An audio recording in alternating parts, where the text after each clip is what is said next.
Usually after I install this home system, the first thing I do, just go to its own app store to install extensions for esphome. We click on the lower right corner. There are too many to give search.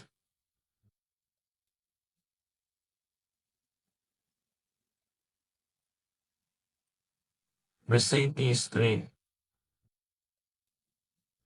We click to install.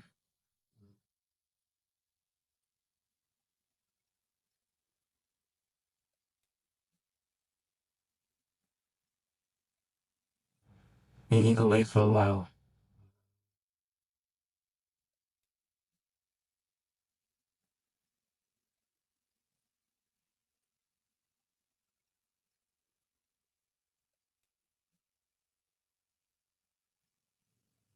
We did this one in the file.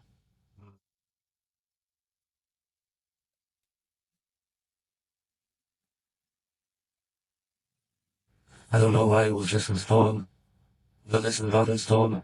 Let's click on that. I'll wait for a while.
It's a bit long to wait, but it doesn't show you the progress.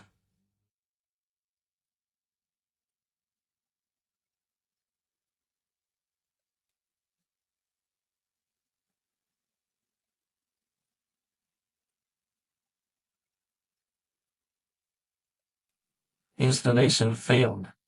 Already installed. Now refresh it. Well, you can tap the refresh. It will have instructions, but I think that at some point the installation will need to refresh the whole page. We open this log.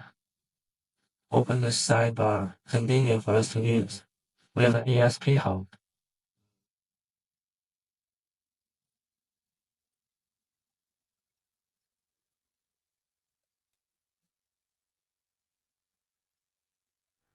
Click.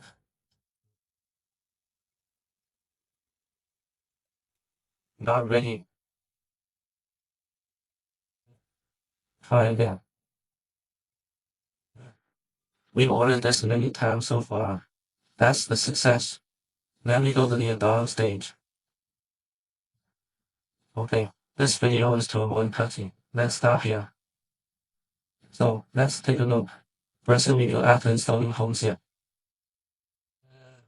For me, it's about finding this setting.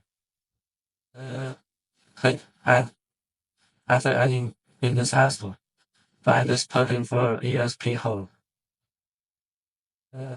After clicking on the plugin, click to install. After a period of installation, you have to refresh the entire web page to see if it is installed correctly.